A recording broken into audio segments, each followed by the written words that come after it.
poor girl gave a stranger her last $18. The next day, 5 SUVs surrounded her house.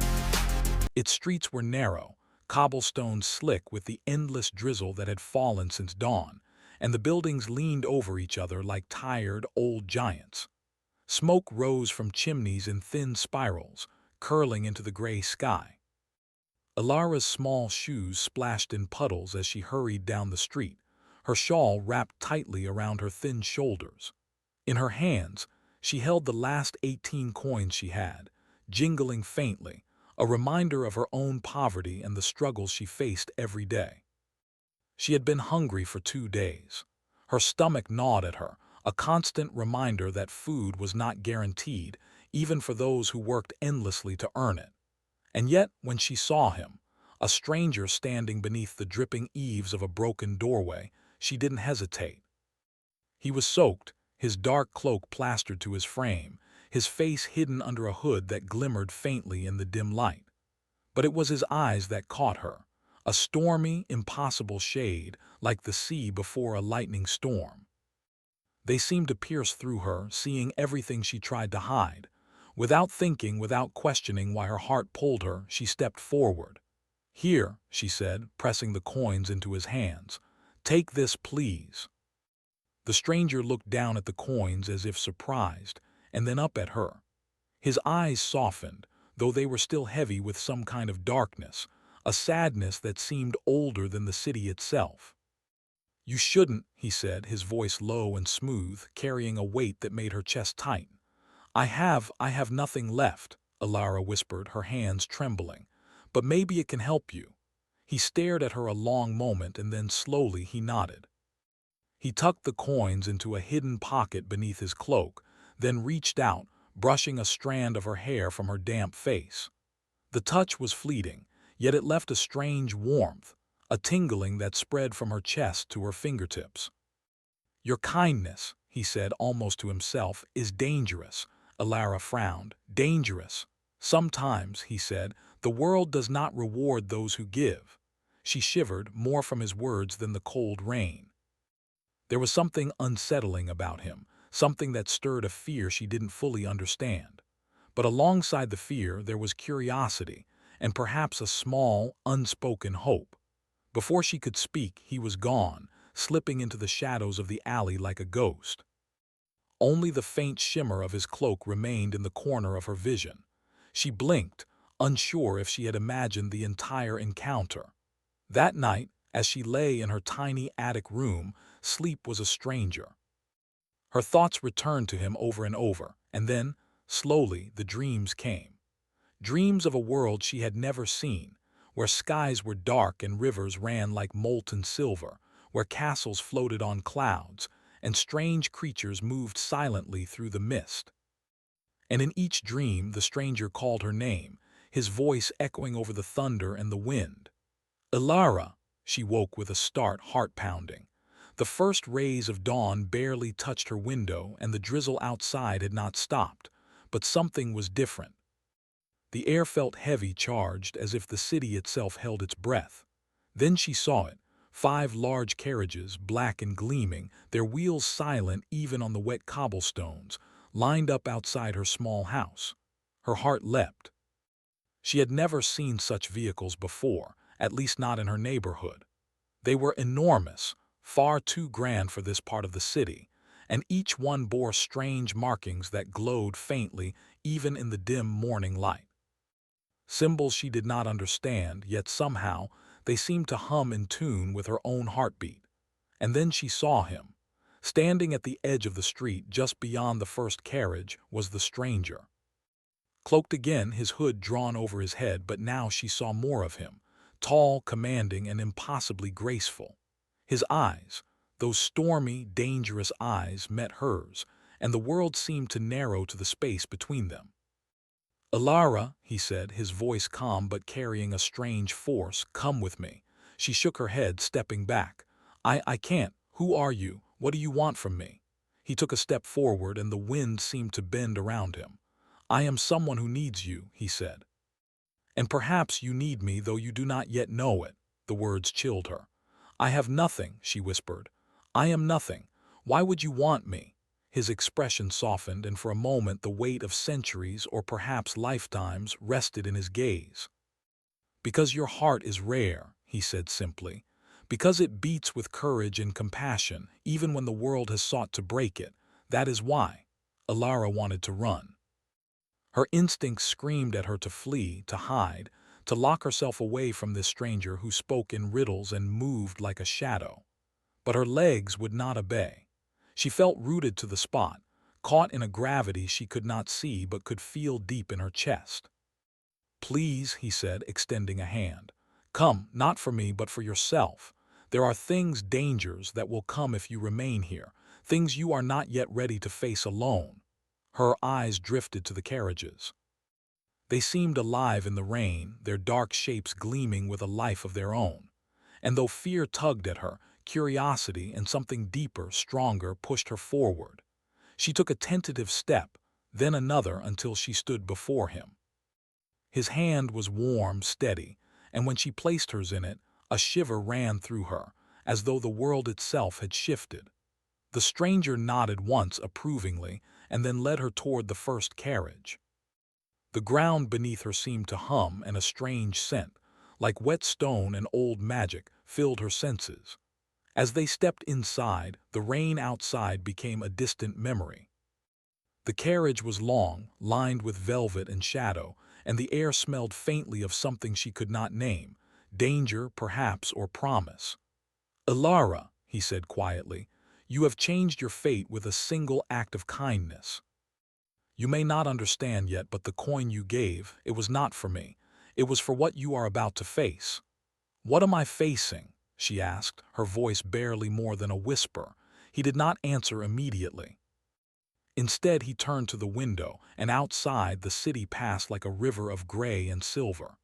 Then he said, the world you know, it is not all there is, and soon you will see its darker edges.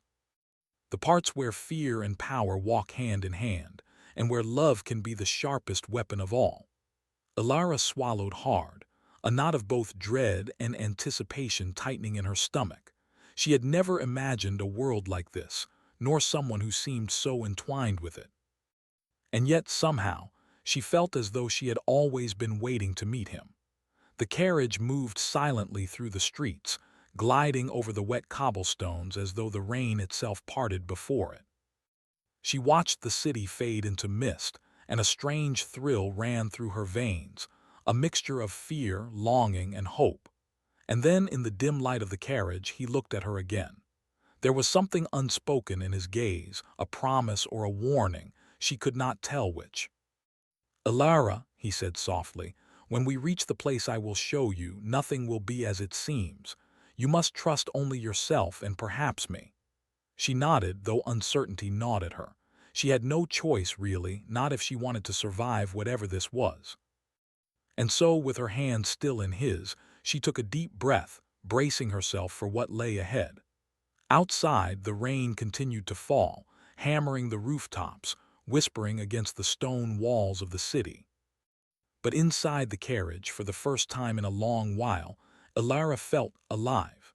And somewhere in the shadows of the approaching horizon, the world waited, dark, dangerous, and full of impossible possibilities. The stranger's whisper followed her thoughts as she stared at the passing mist. Prepare yourself, Alara. Your life is about to change forever. And in that instant, she understood that nothing, not poverty, not fear, not even her own doubts, could stop what was coming. The carriage turned a corner, and the city vanished behind them. A new world awaited, and Alara's journey had only just begun. The carriage moved silently through the misty countryside. Alara sat near the window, her hands clasped tightly in her lap, watching shadows shift in the gray light outside. Everything she had known, the crowded streets, the constant struggle, even the hunger, was gone behind her.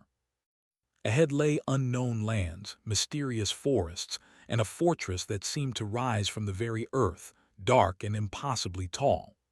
The stranger sat across from her, hood still drawn over his head. He was quiet, his eyes fixed on the road ahead, yet she could feel his presence like a pulse in the air, steady, constant, and unnervingly powerful. She wanted to speak, to ask who he was and why he had chosen her, but words stuck in her throat. Finally, she dared. Where are we going?" He lifted his gaze slowly, eyes like storm clouds meeting hers. "To a place where the world is stronger than the streets you know, and where truths are harder than stone." Elara frowned. "I don't understand." "You will," he said quietly, almost as if he were speaking to himself. "But understand this, the world you leave behind cannot save you here. Only you can." Her stomach tightened. The weight of his words pressed down on her like the carriage itself was heavy with meaning. "And what about you?" she asked softly. "What do you need from me?" He leaned back, his cloak folding like a shadow around him. "I need someone who can walk beside me and not break, someone who will see the darkness I carry and not run." "You," his gaze softened just a fraction, "maybe that's someone." Elara looked away, staring at the blurred shapes of the forest. Her heart raced with fear, and yet beneath it something stirred, a strange sense of purpose. She was tired of hiding, tired of waiting for the world to hand her scraps. Perhaps she could be more than that. Hours passed. The carriage glided through hills shrouded in mist, through valleys where the trees whispered in a language she could not understand. Sometimes she caught glimpses of shadows moving alongside them, shapes too quick and strange to be animals. Her hands gripped the edge of the seat. "Are those spirits?" she asked cautiously. The stranger's eyes darkened. "Some call them spirits, others guardians. They are neither friendly nor cruel. They simply exist, testing those who dare to enter this land." Elara swallowed. She felt small, almost like a child, yet the thrill of stepping into this unknown world pushed her forward. She had survived hunger, fear, and loneliness. Perhaps she could survive this too. By late afternoon, the fortress appeared. It rose from the hill like a black mountain, towers spiraling into the clouds, windows glowing faintly with firelight. The air around it shimmered, heavy with enchantments, and the ground seemed to hum under the carriage's wheels. Elara's breath caught. It's beautiful," she whispered, though a shiver ran down her spine. There was majesty here, yes, but also danger, and the kind that gnawed at her gut. The carriage stopped before the main gate. Guards, silent and cloaked in black, stepped aside without a word. The stranger took her hand again, and she felt warmth surge through her at his touch, steadying her when fear threatened to take hold. Inside, the fortress was alive. Shadows twisted along the walls as if they had their own will. Hallways stretched into darkness, lined with statues of people frozen in frozen expressions of sorrow and rage. The air smelled of old stone and something darker, something magical that made her hair stand on end. What is this place?" she asked, her voice barely above a whisper. "This is my home," he said simply, "and soon it will be yours whether you wish it or not." Elara's heart skipped a beat. The walls seemed to hum around her, pulsing with power she could not see. She wanted to run, yet she did not. Her hand remained in his, and in that simple touch she found courage she did not know she had. They entered a room at the heart of the fortress, lit by a single chandelier that burned without flame. The stranger lowered his hood, revealing his face fully. His features were sharp and beautiful, but his eyes carried centuries of grief, battles fought and victories lost. "Elara," he said quietly, "I must tell you something. I am not like others. I am cursed." Elara blinked. "Cursed?" "Yes." His voice was heavy with sadness. "Long ago, my family bound me with a spell. Love is dangerous for me.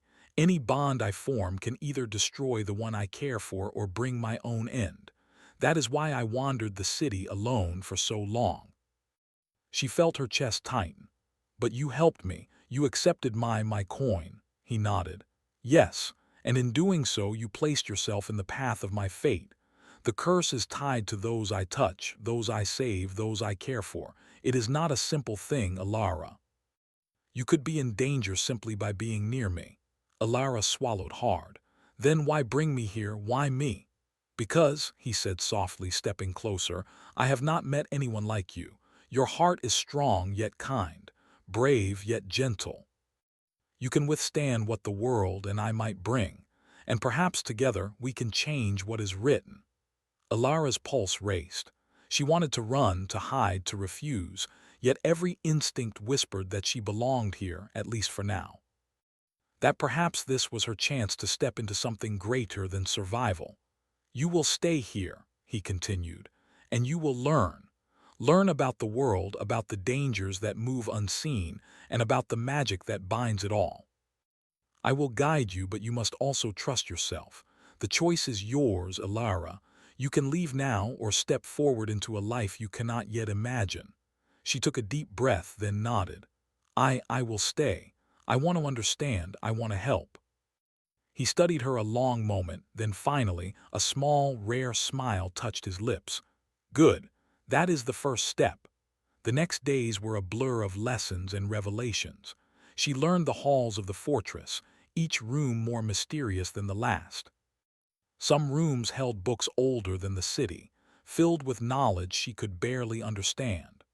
Others had mirrors that reflected not her face, but memories she had forgotten, desires she had buried. Kale, she had learned his name, taught her to read the signs of magic, to see the invisible threads of power that connected all things. She discovered that her own spirit had strength she had never known, a resilience that surprised even her. And in his presence she felt a strange balance, fear and comfort, danger and safety, all mixed into one. Yet, tension simmered between them. He was powerful, and sometimes his control seemed absolute, as if he could bend the fortress itself to his will. Alara bristled against it at first, but she also recognized the truth. He was bound by forces she did not yet understand, struggling to protect her while controlling the very world around them. One evening, as they walked through the fortress gardens, the sky painted in shades of violet and silver, she finally asked the question that had haunted her since the carriage ride. "Why me? Out of everyone, why me?" Kale stopped, looking out over the gardens where strange flowers glowed softly in the twilight. "Because you are the first who did not fear me, yet did not seek to control me. Because your heart is not tainted by bitterness, not yet. And because," he added, turning to face her fully, "you are part of what may break the curse." Alara felt her knees weaken. "Me," he nodded slowly. "Yes, there is a bond forming whether you understand it or not. You are tied to me now, and your choices will shape both our fates." She swallowed hard. The weight of his words pressed down on her. To be tied to him meant danger, but also, perhaps, something more. Something she could not name, yet felt growing in her chest. Hope, courage, and a strange, quiet longing. Suddenly, the ground trembled beneath their feet. Shadows twisted along the walls of the fortress, darker than before, moving with intent. Kale's hand shot out, gripping hers. "Alara," he said urgently, "hold on. This is only the beginning. The curse, it knows we are together. It will test us." Her heart raced, but she did not let go. Instead, she focused on the warmth of his hand, the steady rhythm of his pulse, and the strange strength that surged through her own veins. She had survived hunger, fear, and loneliness. Now she would face darkness and power together with him. A scream echoed from deep within the fortress, chilling and unnatural. Shadows surged along the walls like liquid night, and the flowers in the garden withered as if the light itself had fled. "Ilara," Kale said, his voice low and urgent, "come with me, now." She followed him through twisting halls, heart pounding, feeling the fortress itself resist their passage. The shadows clawed at the walls, reaching for them, and she realized with a mix of fear and awe that this was no ordinary danger. The stranger led her into a room she had never seen before, filled with candles that burned blue and silver. Symbols of power etched into the walls pulsed with light as Kale drew a deep breath. "This," he said, "is the heart of the curse, and we will confront it together. But know this, Alara, it will test your will, your courage, and your heart, and in the end," his eyes darkened, "it may demand more than either of us can give." Her pulse raced, but she nodded, determination rising within her. She had chosen this path. She had chosen to stay. and whatever awaited them she would face it beside him. The shadows in the corners of the room shifted, whispering, moving, waiting. The curse had begun to stir. And Alara knew, with a shiver of both fear and exhilaration, that nothing would ever be the same again. The room smelled of burning incense, though there was no fire, only the faint hum of magic vibrating in the stone walls. Candles floated without flame, casting shifting shadows that danced like living things. Alara stood beside Kale, her heart pounding so loudly she feared it would betray her. This room, this place, the heart of the curse, was more alive than anything she had ever known. Are you sure this will work?" she asked, her voice barely more than a whisper. Kale's eyes, dark and stormy as ever, met hers. "I do not know," he admitted. "Magic this old does not answer to certainty, but it responds to courage, to will, and to hearts that are true." Alara swallowed hard. She had never faced anything like this. Every story she had heard as a child, the ones of spirits, of curses, of kings and queens with power beyond imagining, seemed small compared to the reality before her. The shadows shifted, curling and twisting as if aware of her fear. "You must focus," Kale said, his hand brushing hers for just a moment. That touch, warm and steady, sent a shiver down her spine. "The curse will test us. It will show our fears, our failures, even our guilt." "You must not falter," Alara nodded, gripping her own courage like a shield. I won't." They began. Kale drew a series of symbols in the air, glowing with blue fire, and the room seemed to breathe in response. The candles shivered and shadows recoiled, curling into themselves. Alara mirrored his movements as best she could, feeling magic pulse through her fingertips, a strange, thrilling energy that made her feel alive in a way she had never imagined. And then the shadows answered. At first, it was only flickers at the edge of her vision. Dark shapes, faint and indistinct, creeping along the walls. Then voices began, whispers in languages she did not know, voices that were sorrowful, angry, and accusing all at once. The shadows thickened, rising from the floor in twisting, smoky forms, swirling around them like a storm trapped inside the stone room. "Alara," Kale said, his voice urgent, "do not look away. Do not let them frighten you. You must see the truth." "What truth?" she asked, panic rising. "The truth of the curse," he said, his hand brushing hers again, anchoring her. "It is not just mine. It is tied to everyone I have loved, everyone who has suffered because of my family's power. The shadows will show you." And then they did. Images appeared in the air like living memories. Women and men, lovers and friends, all bound by chains of magic, faces twisted in sorrow and regret. Some reached out as if pleading, others screamed silently. Alara's stomach churned and she felt tears prick her eyes. Why are they showing me this?" she whispered. "Because," Kale said, his voice low, "the curse wants to break us.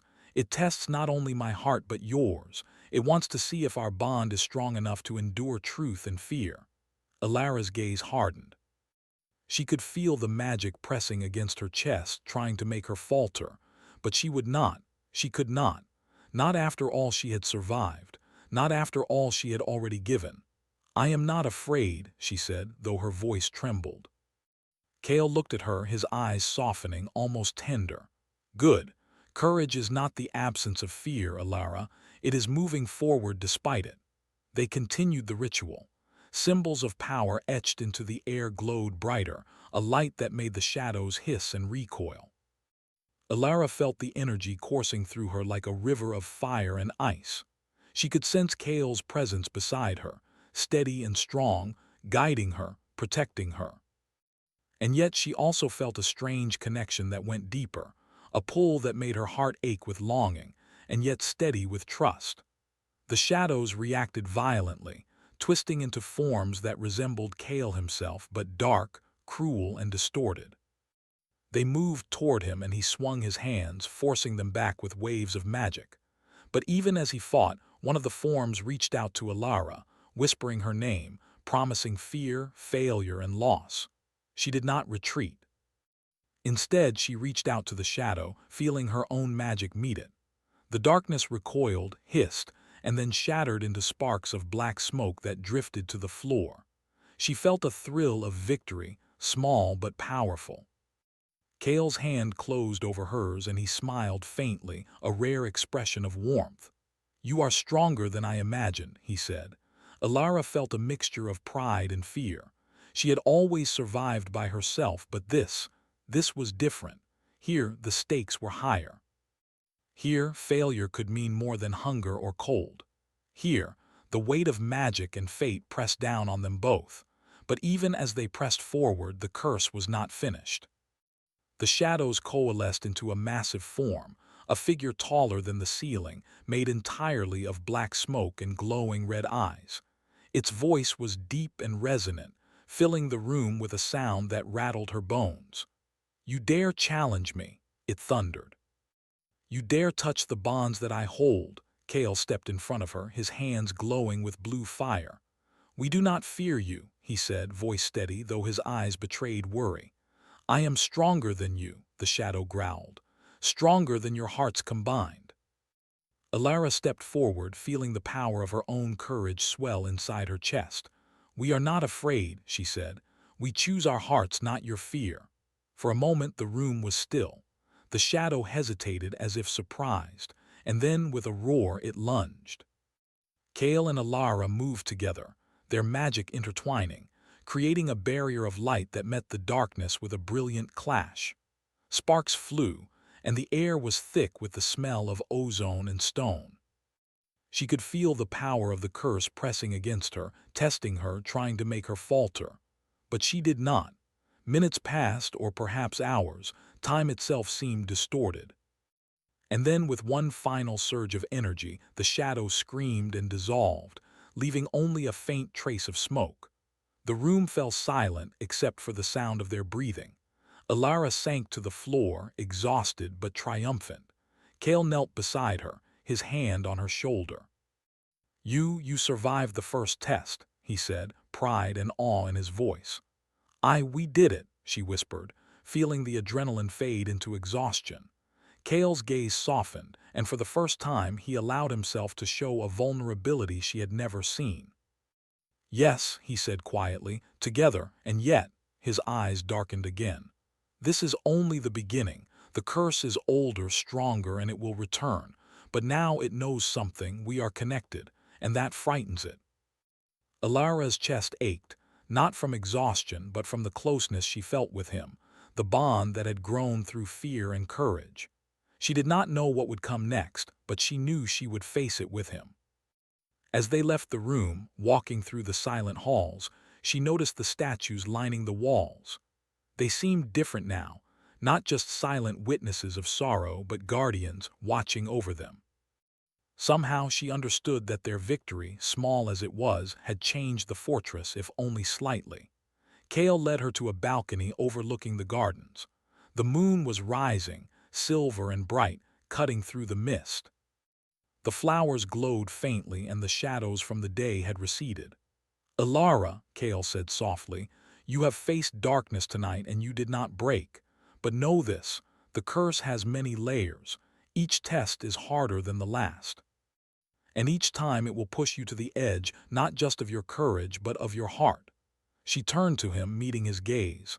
"I am not afraid," she said firmly, though she felt fear curled deep inside her. "I will face it. I will face it all." He nodded, a shadow of a smile touching his lips. "Good. That is the first step toward breaking it." For a long moment they stood in silence, the night around them alive with quiet magic. And then, without warning, a scream echoed through the fortress, not from the shadows but from inside Kale's own chambers. He froze. "They know we are here," he said, voice low and urgent. "And the curse, it will strike again." Alara felt a chill run down her spine, but this time it was not fear that held her, it was determination. She had chosen this path, chosen him, and chosen to face the impossible. "Then we face it," she said, gripping his hand. He looked at her, eyes dark with emotion. "Together," he said. And in that moment, the bond between them, forged in fear and courage, began to grow into something more, something neither of them fully understood yet, but both could feel. A connection stronger than the shadows that sought to destroy them, and more enduring than the curse itself. The wind outside howled, carrying with it the whispers of the past, the power of the curse, and the promise of trials yet to come. Alara took a deep breath, heart racing. The night was far from over and the darkness was waiting. But for the first time, she did not feel alone. The scream had faded, but its echo lingered in every shadow of the fortress. Alara's pulse pounded in her ears as she followed Kale through the winding halls. The corridors seemed alive, whispering in languages she did not know, twisting and bending as if the fortress itself were testing them. She had faced the curse before, but this was different, closer, sharper, more personal. The magic was no longer just a distant storm. It had reached into the heart of Kale's domain, seeking to unravel him and anyone who stood with him. "Kale," she whispered, "what is happening?" He did not answer immediately, only moving with precision, leading her through doors and twisting hallways she had never seen. At last, they reached a chamber sealed by runes that glowed with blue fire. The walls hummed with power, and Alara could feel the weight of centuries pressing down upon them. "This," Kale said, his voice low, "is where the curse is strongest. It is tied not only to me, but to my family, to their betrayals, and to every wrong that has echoed through generations. If we are to break it, we must confront it here in its heart." Alara swallowed. She had faced darkness before, but the thought of confronting something that had haunted a family for centuries made her stomach churn. Yet she did not step back. She had chosen this path, and she would see it through. "Together," she said firmly. Kale's eyes softened, and for the first time the faintest trace of vulnerability showed on his face. "Yes, together." He traced a symbol in the air, glowing blue, and the floor trembled. Shadows emerged from the walls, swirling like living smoke. They coalesced into forms, faces of people Kale had once loved, each twisted in grief, anger, and sorrow. Alara shivered. These were not just illusions, they were fragments of the curse, memories trapped in darkness, echoes of pain that demanded acknowledgement. "You must not falter," Kale said, holding her hand tightly. "Face them. Face the truth of all this pain." Alara nodded, heart hammering. She stepped forward, meeting the gaze of the first shadow. It was a woman, her face twisted with sorrow, reaching out as if asking for forgiveness. Alara's chest ached at the sight, but she met the shadow's gaze steadily. "I see you," she said softly. "I see the pain, and I do not turn away." The shadow recoiled slightly, as if acknowledging her courage. She moved to the next, and then the next, each a fragment of Kale's past and the curse's power. Each one tested her, memories of loss, betrayal, fear. But with each confrontation she felt the threads of the curse weaken, the shadows losing some of their form, their grip on reality faltering. Kale moved beside her, casting protective magic, but he did not shield her from the truth. He let her face it, knowing that her courage was as essential as his power. And then the final shadow appeared, taller than the others, more solid, more terrifying. It bore Kale's face, twisted by the curse, eyes glowing red, mouth a snarl of rage and sorrow. "You dare challenge me," it growled, its voice echoing through the chamber. "You cannot break me. I am eternal." Alara's heart raced, but she stepped forward, gripping Kale's hand. "You are not eternal," she said, voice steady despite the fear curling in her stomach. "You are made of pain and anger, and I see you. I see all of it, and I will not let it win." The shadow lunged. Kale raised his hands, sending waves of blue fire to meet it. But the curse was strong, more powerful than any threat they had faced before. Alara felt the force press against her chest, trying to knock her to the floor, but she clung to Kale, clung to her courage, and focused her heart on the truth. They were not alone, they were together. Together, they surged forward, magic and will intertwined. The shadows screamed as their combined strength pressed against it, their hearts bound by more than fear or power. Ilara felt something extraordinary, a warmth, a light, growing inside her chest, spreading outward, connecting to Kale. It was love, yes, but also courage, trust, and unshakable determination. The shadow twisted and roared, trying to resist, but the light grew brighter, stronger, until it shattered the darkness entirely. The red eyes vanished, the twisted face dissolved into sparks, and the chamber fell silent. Ilara sank to the floor, exhausted, trembling but triumphant. Kale knelt beside her, his hand brushing her hair back gently. You did it," he said softly, awe and relief mingling in his voice. "We did it," she whispered, looking up at him. "Together." For a long moment they sat in silence, catching their breath, the chamber now calm and still. The oppressive weight of the curse had lifted, replaced by a gentle glow of freedom, the room itself seeming to breathe with relief. Kale finally allowed himself to smile fully, a rare and beautiful expression. "The curse is broken," he said, "at least the first part. There may be remnants echoes, but its power over us is gone." Ilara felt tears prick her eyes, not from fear or pain, but from joy, relief, and the strange, warm feeling that had been growing in her chest for days. They had faced darkness together and survived. They had chosen each other, and it had made all the difference. Kale stood, extending his hand to her. "Come," he said.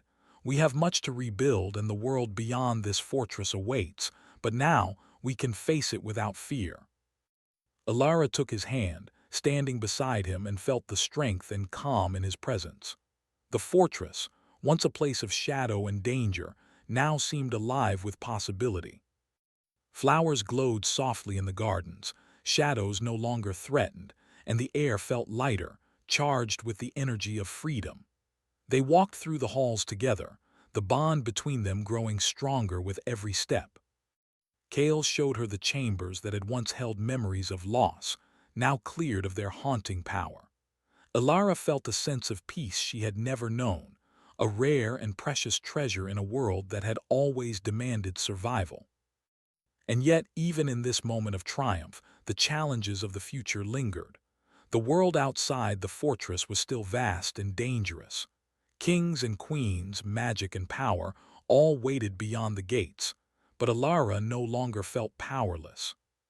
She had faced the curse, faced the darkness, and discovered courage she had never known. She had learned that love, trust, and bravery could overcome even the oldest shadows. That night, they stood on the highest tower of the fortress, looking out over the land. The moon shone brightly, silver and calm, illuminating forests, rivers, and mountains that stretched beyond sight.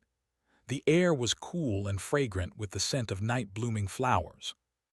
"Ilara," Kale said softly, turning to her, "I cannot promise that every danger is gone or that we will never face pain again. But I can promise this. We face it together, and no shadow, no curse, no power in this world will stand against the bond we have formed." She smiled, feeling a lightness she had never known, her heart full. "Together," she echoed.